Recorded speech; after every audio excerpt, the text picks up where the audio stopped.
الرحمن الرحيم. لو وصلت 18 من سلسلة تمارين التتبع الزمني لتحول كيميائي سرعة التفاعل.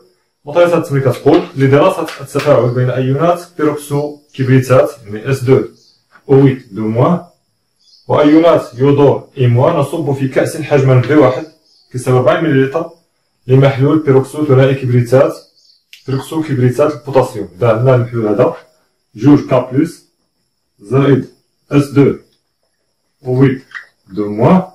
إذا عطاونا المعلومات اللي خداو منو V1 كيساوي لنا 40 ملل،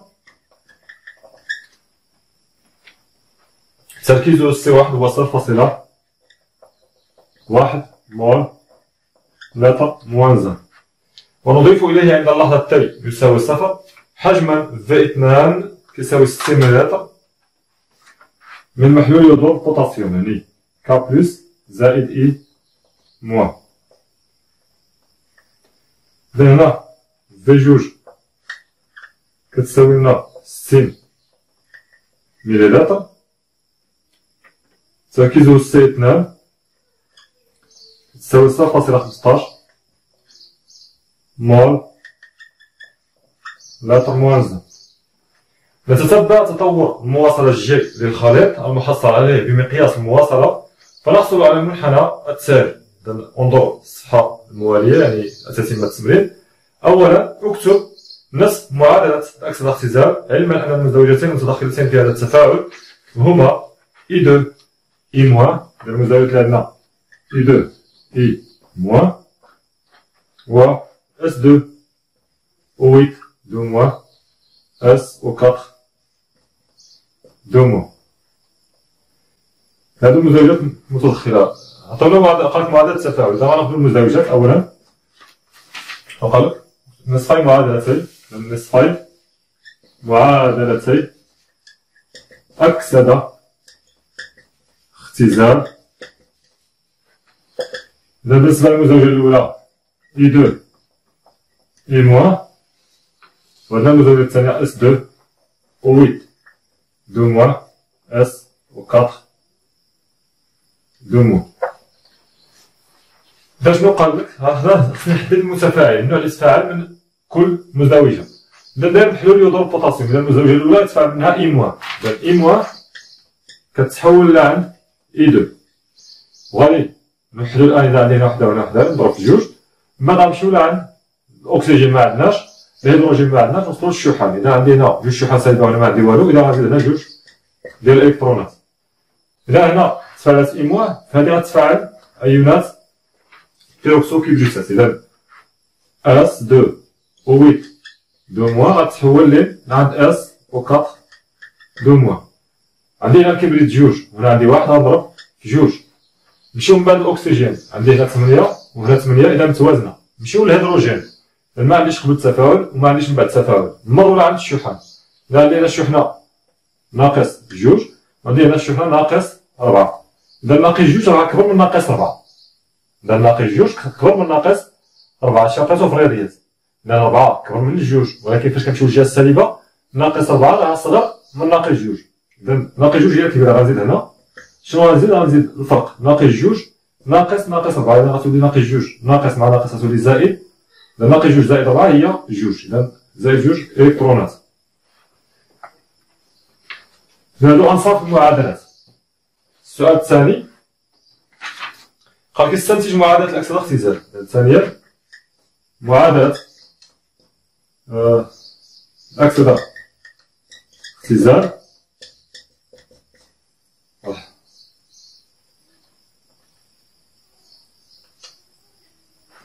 شنو عندنا؟ غنتأكدو عندنا أنصاف المعادلات. بقى لي غير نتأكد بأن عدد الإلكترونات في المعادلة الأولى كيساوي عدد الإلكترونات في المعادلة الثانية. إذا متساويين نجمع مباشرة. إذا بجمع طرفي المعادلتين الإلكترونيتين نجد إذا جوج I- زائد S2O8 كتحول لعند I2 زائد جوج S و 4 2 موان.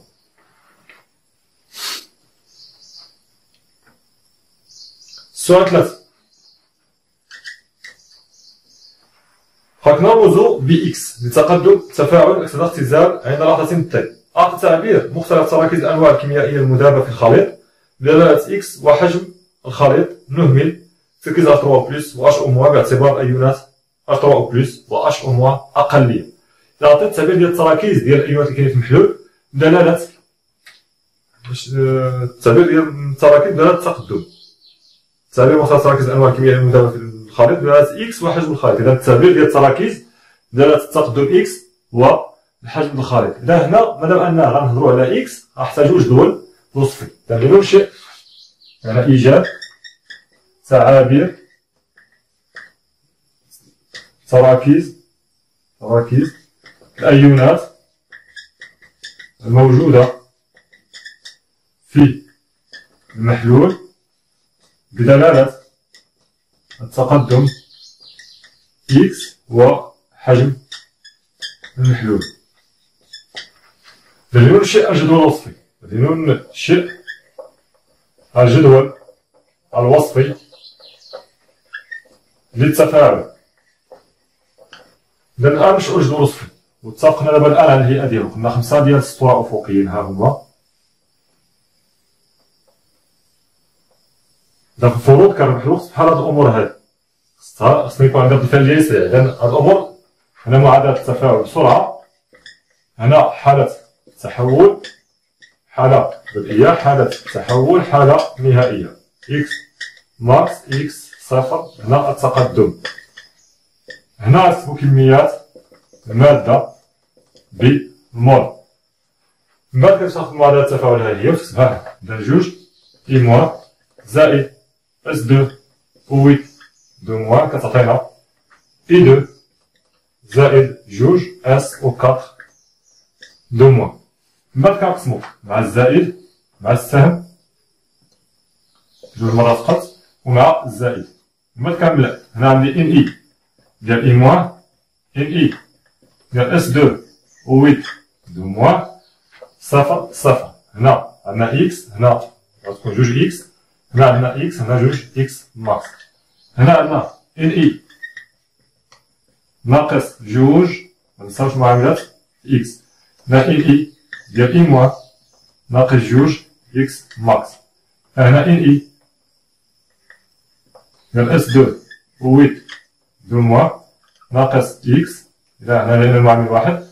هنا ان اي ديال اس دو أو ويت دو موان ناقص اكس ماكس.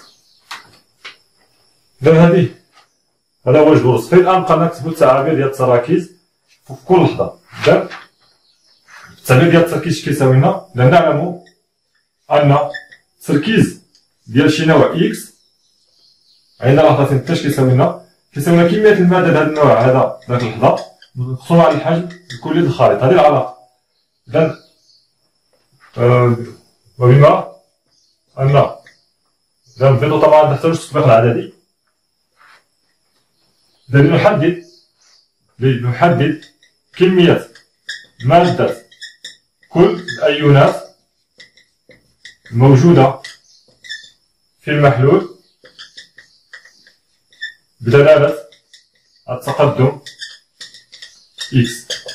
إذا الأيونات هما هادو إي موان اس دو أو ويت دو موان اس أو كاطخ دو موان وغيبقى لي هنايا هاد كا بلوس. إذا هاد كا بلوس حتى هو يبقى ولكن مكيشاركش في التفاعل. عندنا هاد الأيونات الأخرين اس دو أو ويت دو موان هذا وهذا والأنواع اللي غتنتج اس أو كاطخ دو موان. الأيونات اللي عندي هادو اللي كتشارك في التفاعل يعني أنواع نشيطة، وهاد كا بلوس اللي كاينة في الوسط التفاعلي ولكن مكتشاركش يعني نوع غير نشيط.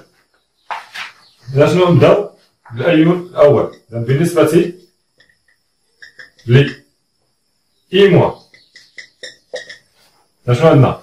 ان ديال إي موان في لحظة تي شنو غتساوي لنا؟ هي هادشي مكتوب في هاد الخانة هادي. إذا في لحظة معينة كناخدو هاد.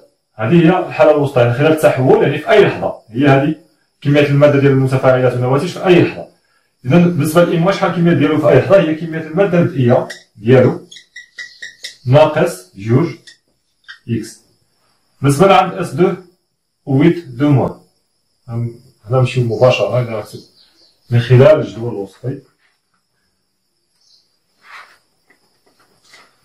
هنا من خلال الجدول الوصفي لدينا إذن كمية المادة الإمواه هي هذه، يعني التركيز ديال إي مواه فواحد الهارطة شنو هي؟ هي إن إي ديال إمواه ناقص جوج إكس مقسومة على في توتال. باش نطلب معنا التعبير ولا الحساب، إذا إن إي ديال إمواه شنو هي؟ كمية المادة البدئية ديال إمواه، إمواه جا هنا، غيكون هو سي جوج في في جوج، إذا هاد إن إي ديال إمواه نعوضوها بالتعبير ديالها اللي هي سي جوج في في جوج. لقد كمية المادة البدئية ديال إمواه هنا، ها إمواه فين كاين؟ شنو عطينا عليه؟ التركيز والحجم، إذا غنخدمو العلاقة ديال سي جوج في جوج ناقص جوج إكس على في توتال. طلب لنا غير التعبير. شنو السؤال بالضبط؟ قالك هنا أعطي تعبير مختلف المحلول دالة إكس واحد حجم خالط، إذا هما هذا التعبير ديال التركيز الأول. فالتطبيقات هذا ديال حتى من بعد. إذا نمشي للأيون الثاني هو هذا. إذا التركيز ديال اس دو و 8 دو موا شحال يساوي لنا؟ واحد هاد اش كيساوي كمية المادة ديالو شحال هي؟ هي هادشي مكتوب هنا، إذا هي ان اي ديال اس دو و 8 دو موا ناقص اكس على في توتال. إذا ان اي ديال اس دو و 8 دو موا فين راها؟ إذا اس دو و 8 دو موا كاينة في هاد المحلول. إذا التركيز ديال هاد البدئي هو كمية المادة البدئية هي سي واحد في في واحد، إذا سي واحد في واحد ناقص اكس على في توتال.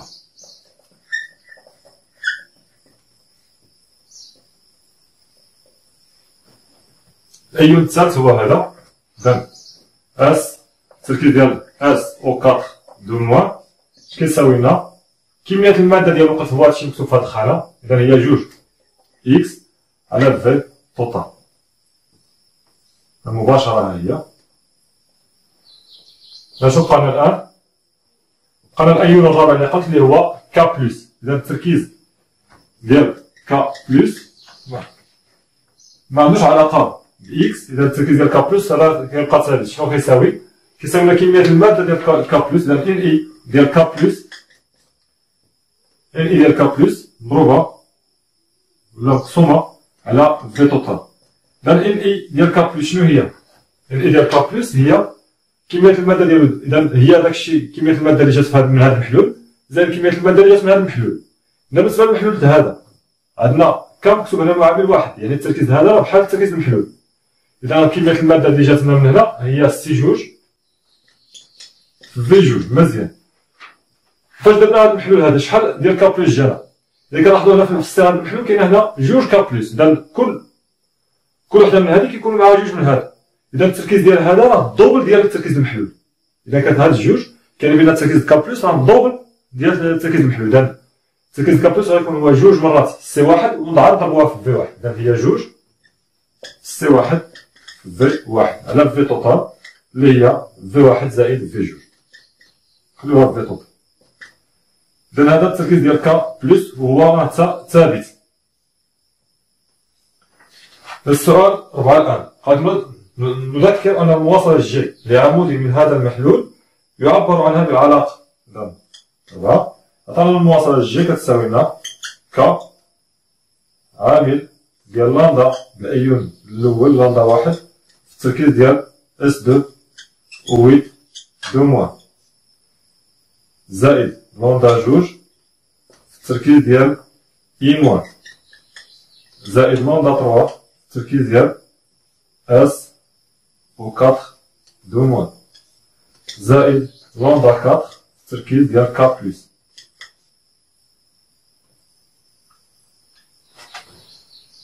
هذا التعبير ديال المواصلة جي، حيث لامدا اي تمثل الموصلية المولية الأيونية وهي لا تتعلق إلا بطبيعة الأيونات ودرجة الحرارة الوسط تفاوت.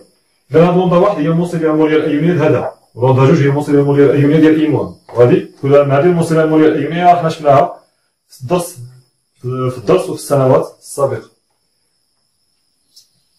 بين أنه توجد علاقة بين إكس و جي تكتب على الشكل التالي: جي كتساوي واحد على في توتال في أ زائد بي مع في توتال حجم الخليط، و أ كتساوي 1.9 ملي سيمنز في اللتر، و بي كتساوي لنا 42 ملي سيمنز 3 مول موان زد. إذا عندنا العلاقة ديال الجي وعندنا التراكيز ديال الأيونات، مبقالنا غير نعوضو ونديرو الحساب ديالنا.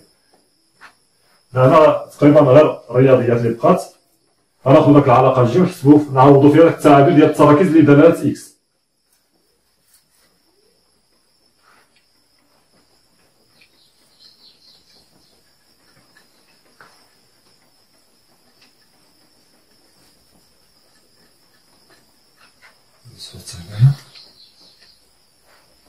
جوج دروس غنخليه ربما نحتاجوه من بعد. سالي هاد السؤال وعاد نشوفوه. إذا نبدا هنايا لأن البرهانة ربما تحتاج الوقت. إذا الجي، إذا الجي شحال كتساوي؟ كتساوي كا لندا واحد في التركيز ديال هاد اس دو ويت دو موان هو سي واحد في واحد ناقص إكس على في توتال زائد لوندا جوج. ها هي التركيز اي موان. التركيز اي موان راه مسحتو كنكتب هنا. التركيز ديال اي موان راه حنا وصلنا له شحال كان. التركيز ديال اي موان فين راه؟ هي هادي. غتكون هي سي جوج في جوج. راه عندكم في السؤال السابق ناقص جوج اكس على في توتال زائد لوندا 3 في التركيز ديال اس او 4 دو موان هو قلنا التركيز ديال هذا هو جوج اكس على في توتال. جوج اكس على في توتال زائد لوندا 4 في التركيز ديال كا بلس هو هذا دار في جوج سي واحد في واحد زائد سي جوج في جوج الكل على في توتال. إذا الآن عندي هنا كلهم فيهم واحد على في توتال. نخرج واحد على في توتال. إذا غتجينا هي كا في واحد على في توتال عامل ديال لوندا واحد في سي واحد في واحد. إذا غنشر هاد لوندا واحد غنضربها في هادي وهادي لأن في توتال راه خرجات. في توتال خرجات غيبقى عندنا هادشي. إذا لوندا واحد عامل هادو هي لوندا في واحد في سي واحد في واحد ناقص لوندا واحد في إكس زائد لوندا جوج في سي جوج في جوج ناقص جوج لوندا جوج في إكس زائد لوندا تلاتة جوج في لوندا تلاتة في إكس نشر هادي زائد لوندا 4 عامل ديال جوج سي واحد في واحد زائد سي جوج في جوج. إذا الجي اش كتساوي لنا؟ كا هي عندك كا عطينا القيمة ديالها إذا واحد على في توتال. هاد كندخلوها لداخل لأن الطلب منا بين التعبير ديال الجي كيساوي لنا واحد على في توتال عامل ديال أ زائد بي في إكس. إذا هذا التعبير مطلوب. إذا نخلي واحد على في توتال برا ندخل كا لداخل. إذا غتجينا كا لوندا واحد سي واحد في واحد ناقص كا لوندا واحد في إكس. إذا هنا نعملو هدا في إكس نخلي كا برا ونعملو بإكس.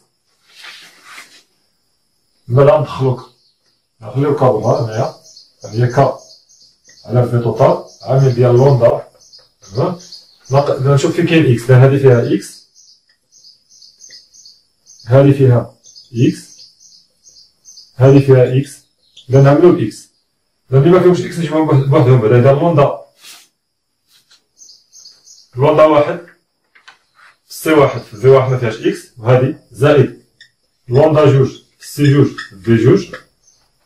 إذا هادي زائد لوندا 4 عامل ديال جوج سي واحد في واحد زائد سي جوج في جوج. هادشي. إذا هادو مفيهمش إكس زائد وعاد نبداو اللي فيهم إكس. إذا ندير الناقص وندير الناقص وندير الزائد. إذا نبداو بهادي زائد جوج لوندا 3. إذا هادي ناقص جوج لوندا جوج وهادي راه حيدنا منها إكس غتبقى ناقص لوندا واحد. ناقص لوندا واحد هادو عامل ديال إكس. إذا الآن هاد كا هادي ندخلها لهنا غتساوي لنا واحد على في توتال عامل ديال كا في هادشي لوندا واحد سي واحد في واحد زائد لوندا جوج سي جوج في جوج زائد لوندا ربعة في جوج سي واحد في واحد زائد سي جوج في جوج زائد كا غنضربها في هادشي عاود كا في جوج لوندا تروا ناقص جوج لوندا جوج ناقص لوندا واحد عامل إكس. إذا هنا وصلنا بأن هذا مقدار ثابت هذا عدد زائد هذا عدد نضرب في إكس. إذا كتساوي لنا واحد على في توتال عامل ديال أ زائد ب إكس مع إذا أ هو هادشي لوندا واحد سي واحد في واحد زائد لوندا جوج سي جوج في جوج زائد لوندا ربعة جوج سي واحد في واحد زائد سي جوج في جوج. و ب شنو هي؟ ب هو هادشي مضروب في إكس. إذا هو كا عامل ديال جوج لوندا تلاتة ناقص جوج لوندا جوج ناقص لوندا واحد. إذا هادشي هو أ و ب. إذا هادي التعبير ديال الجيم دلالات تقدم إكس و في توتال.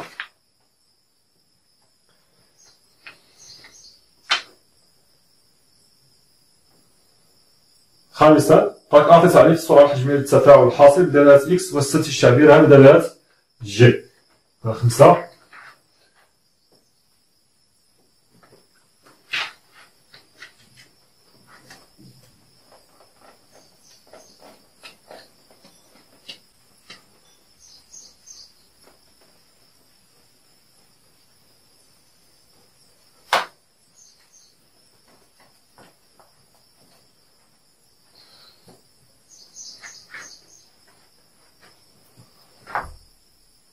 السؤال خمسة نعلم أن في دو تي السرعة الحجمية في واحد اللحظة تي هي واحد ديال الحجم الخليط ديال إكس على دي تي. قالك عطينا الآن التعبير ديال في تي بدلالة المواصلة للجي. إذا نشوفو العلاقة اللي فيها ما كتربط الجي بإكس. لدينا جي كتساوي لنا واحد على في توتال عامل ديال أ زائد بي إكس. إذا الآن إلا حسبنا الاشتقاق ديال جي. إذا ديت جي على ديت تي شحال تساوي لنا؟ واحد على في توتال الاشتقاق ديال أ هو صفر والاشتقاق هادي هو زائد بي ديت إكس على ديت تي. إذا نخرجو هادي غتجينا هي بي واحد على في توتال ديت إكس على ديت تي. وعندنا هذا المقدار هذا واحد على في توتال ديت إكس على ديت تي راه هو السرعة الحجمية. إذا كتساوي بي في هاد اللحظة ديت جي على ديت يعني في واحد اللحظة معينة شنو هي؟ هي واحد على بي دي جي على ديت مع بي راه حنا شفناها عطاوها لنا في التمرين هي 42 مع بي كتساوي 42 ميلي سيمنز 3 مول موان. السؤال 6 قالك حدد بواسطة المنحنى جي كدالة اف دو تي قيمة السرعة الحجمية عند اللحظة تي كتساوي لنا 1 مينيت. إذا عندنا المنحنى ديال جي مزيان شنو قلنا؟ داك المنحنى اللي عاطيني المقدار اللي كيدرسوها تسمى المقدار المواصلة خصني تكون إلا بغيت نحسب السرعة خصني تكون عندي علاقة ما بين السرعة والمشتقة ديال داك المقدار. إذا عندنا حنا المنحنى ديال المواصلة خصني علاقة ما بين في والمشتقة ديال المواصلة هي هادي اللي وصلت لها. إذا هادي علاقة ما بين في والمشتقة ديال المواصلة. الآن الأمر سهل هاد الثابتة هادي راه عندنا ديت جي على ديت تي شنو هي المعامل الموجه للمماس في اللحظة فين المماس المنحنى في اللحظة فين باغي نحسب السرعة. إذا فين باغي نحسب السرعة عند تي كتساوي لنا 1 مينيت. إذا شنو غديرو؟ غتمشيو لعند المنحنى وترسمو المماس عند اللحظة تي كتساوي 1 مينيت. وهنا في التمام كيعطيوكم باش ترسمو المماس ولكن في الفروض ولا في الامتحانات الوطنية نتوما مغاديش تكونوا مطالبين ترسمو المماس. المماس غيعطيوه لكم ممثل جزء منه غادي يرسمو لك واحد الجزء منه حتى كيبقى ديرلو غير تمديد. حنا الآن مادام كنخدمو في التمارين كاين المعطيات ما كتكونش دقيقة بزاف. ناخد دابا الطريقة اللي كتهمنا شنو غنديرو مثلا بغينا السرعة عندي هذه العلاقة السرعة بغيت المشقه ديال المواصله شنو خصني المنحنى ديال المواصله غتستع مزيان. ها هو عندنا شنو غنديرو من بعد؟ غنمشيو لذاك المنحنى اللحظه فين باغي نحسبو لهم السرعه، نشوفو نقطه المنحنى تما في داك اللحظه، نرسم المماس في داك النقطه، نرسم المماس للمنحنى في داك اللحظه اللي باغي نحسبو فيها السرعه. من بعد نحسبو له المعامل الموجه. القيمه ديال المعامل الموجه غتكون كتساوي دي جي على دي تي. اذا نجي نقسمها على هذه القيمه هذه بي، نلقى السرعه في داك اللحظه. اذا من خلال المنحنى جي دلالة الزمن تي نحدد قيمة دي جي على دي تي عند اللحظة تي كتساوي لنا 1 مينوت، وذلك بحساب المعامل الموجه للمماس للمنحنى جي كتساوي لها تي في من لحظة عند التي كتساوي 1 مينوت. إذا حسبنا المعامل الموجه للمماس للمنحنى غنلقاو دي جي على دي تي. إذا هاد القيمة اللي لقينا قسمناها على الثابتة دي نحصلو لها قيمة السرعة.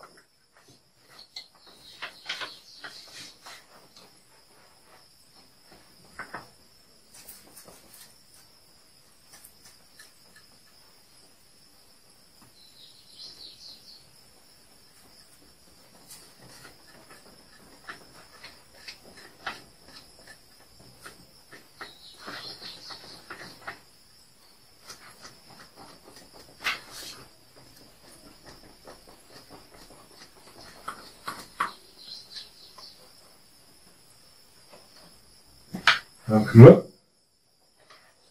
وبقسمة قيمة المعامل الموجه للمماس عند تي كتساوي لنا 1 مينوت، نجد على بي نحصل على قيمة زي عند اللحظة تي كتساوي لنا 1 مينوت. إذا شنو غنديرو نتوما؟ نمشيو للمنحنى، ها هو بالمواصلة الجي دلالة الزمن داير هادشي. غتقلبو هنا على 1 مينوت فين جات، غتشوفو النقطة المنحنى اللي كتوافقها ها هي. هاد النقطة هادي ترسمو فيها المماس للمنحنى. من بعد خدو جوج نقاط يكونو الاحداثيات ديالهم واضحين. ناخدو هاد النقطة هادي مع هاد النقطة هادي. إذا غندير جي هادي اللي رسمنا هادي جي جوج، وهادي جي واحد، وهادي تي جوج، وهادي هنا تي واحد. جي جوج ناقص جي واحد على تي جوج ناقص تي واحد، هادي كتكون كتساوي لنا دي جي على دي تي عند اللحظة تي كتساوي لنا 1 مينوت، غتكون هي جي جوج ناقص جي واحد على تي جوج ناقص تي واحد. ونتابع المحاور. إذا جي هنا بالميلي سيمنز خاصني نضرب هنا في 10 ناقص 3، والتي عندي هنايا بالدقيقة ماشي مشكل نخليها، غير فاش نبغي نعطي نتيجة السرعة غندير مول لتر موان زان مينوت موان زان. هنا غتحسبوا هاد المسألة هادي، ومن بعد غتاخدو هاد القيمة هادي وتقسموها على بي. بما أن بي قلنا شحال عطاونا في المعطيات شحال كتساوي 42 ميلي سيمنز لتر مول موان زان، فإن زي شنو غتولي هي 1 على بي. إذا بي هي بما أنها بالميلي سيمنز نضربوها، إذا 42 ضربوها في 10 ناقص 3 باش تولي بالسيمنز في هاد القيمة هادي اللي لقيتو. إذا دي جي على دي تي يعني هاد المقدار هذا، غنلقاو قيمة السرعة. إذا درتو هاد العملية هادي غنلقاو القيمة ديال السرعة دي هي 2.57 10 أس ناقص 4، غنلقاوها 2.57 10 أس ناقص 4 مول لتر موان زان سكوند موان زان. بما أنه هنا خدينا النتيجة بالسكوند، هاد الزمن اللي كان عندنا بالمينوت خصنا نضربو هنا 60 باش يولي من دقيقة للثانية. المهم كتبقى أمور تنظيم أمور شكلية وصافي، خصكو كتعرف الرياضيات وتعرف التحويل. وما نبدأ باش تلقى السرعة حنا حددناه. سبعة كنحدد القيمة إكس ماكس للتقدم الأقصى. لتحديد إكس ماكس إذا كان اي موان هو المحيط، اذا شنو عندنا ان اي ديال اي موان باقي جوج اكس ماكس واحد غتساوي صفر. هذا كيعني بان اكس ماكس واحد غتساوي لنا ان اي ديالو اي موان. اذا اي موان شنو التركيز، شنو المعلومات اللي عطاونا عليه؟ هو سي جوج في في جوج، التركيز ديالو سي جوج الحل ديالو في جوج على جوج. اذا اكس ماكس واحد كتساوي لنا سي جوج هي 0.15 في في جوج هي 60 متر، يعني 60 في 10 ناقص 3 على جوج. اذا اكس ماكس واحد غنلقاوها كتساوي القيمة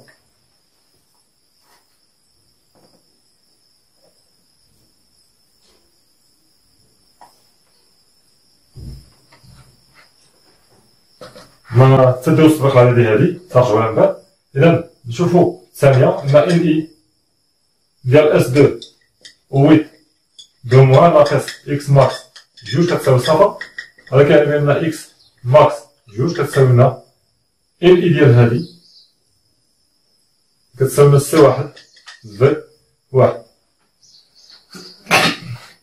اذا اكس ماكس جوج كتساوي لنا سي واحد في واحد. الحلول ديال اللي فيه اس دو ويت دو موان راه عطاونا التركيز ديالو هو سي واحد، الحجم ديالو هو يودور البوتاسيوم. هذا التركيز ديالو هو سي واحد و في واحد هنا. إذا هو سي واحد 0.1 والحجم هو 40 مليلتر. إذا هذا بالنسبة لعند الأول لأن يودور البوتاسيوم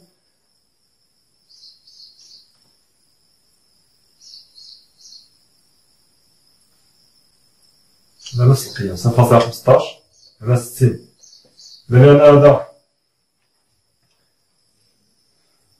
هذا سي جوج في جوج يودور البوتاسيوم سي جوج في جوج. إذا لاحظتو فاش بغيت نبحث على المعطيات في الورقة ديال التمرين، معطيات التمرين ما صارت وقت كبير وما ضبطش، يعني بقى غير تيباك.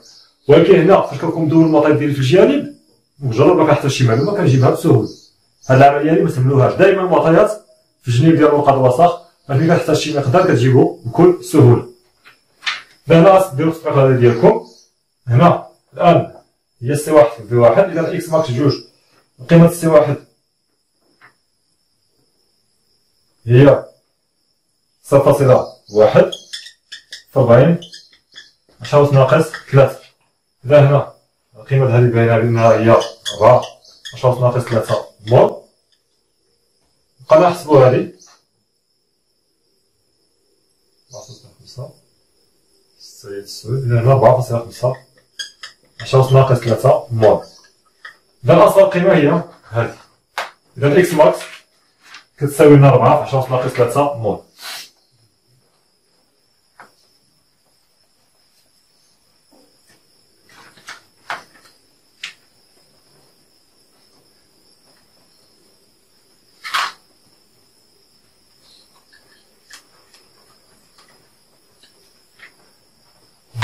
بما أن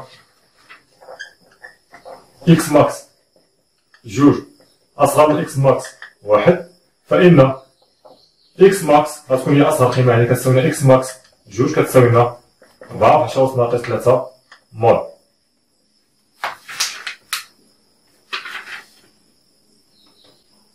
تمرين باستعمال النتيجة السابقة حدد مبيانيا المدة التي ينتهي عندها التفاعل بعد تمامها. إذا حنا ما حناش المنحنى ديال إكس، هذا المنحنى ديال جي. إذا غنحاولو نشوفو فاش يكون إكس كيساوي لنا القيمة 4 10 ناقص 3 شحال غتكون المواصلة جي. إذا لنحدد قيمة جي عندما يكون إكس كيساوي إكس ماكس. إذا لدينا شنو علاقة جي؟ قال كتساوي 1 على في توتال عامل ديال أ زائد بي في إكس. إذا غادي برهنا عليها. إذا جي ماكس تساوي لنا 1 على في توتال. شحال هو الحجم الكلي؟ عندنا 60 و 40 هي 100 مليلتر. 1 على 100 10 ناقص 3. الحجم الكلي هو إذا خداو من هذا 60 خداو من يودور البوتاسيوم 60 وخداو من بيروكسو كبريتات خداو 40. إذا هي 100. عامل ديال أ راه عطاونا القيمة هي 1.9 ميلي سيمنز، يعني نضرب 10 ناقص 3 زائد ب هي 42 10 ناقص 3 تحول من ميلي سيمنز للسيمنز، نضربها في إكس ماكس اللي هي 4 10 ناقص 3. إذا نلقاو القيمة ديال المواصلة جي القيمة القصوية ديالها 10 ناقص 3 غتمشي مع هاديك داك 100 تحت صفر. إذا بالنسبة لهادي غديروه هي 2.068 ميلي سيمنز، إذا 2.068 10 ناقص 3 سيمنز، إذا هي 2.068 ميلي سيمنز. الآن غنمشيو للمنحنى وغادي نشوفو فوقاش كيوصل التقدم ولا فوقاش كتوصل المواصلة جي عند هاد القيمة هادي، واش 2 ولا 20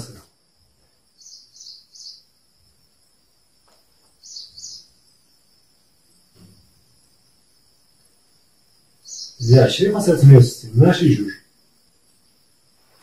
20.68. إذا نمشيو للمنحنى غادي نشوفو فوقاش كيوصل لعند 20.68 نشوفو هكا، نشوفو المنحنى فوقاش وصل لهاد القيمة هادي، وصل لهاد النقطة هادي هي اللحظة فاش كينتهي التفاعل. إذا من خلال المنحنى نجد أن جي تأخذ القيمة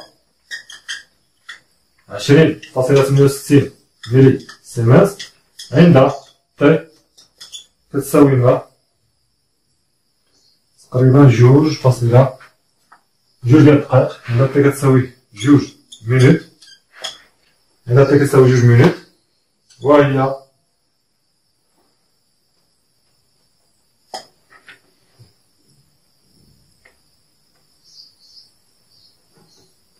هذه فوقاش كيتساوي التفاعل. إذا ومنه مدة انتهاء التفاعل هي دلتا تي كتساوي 2 دقائق.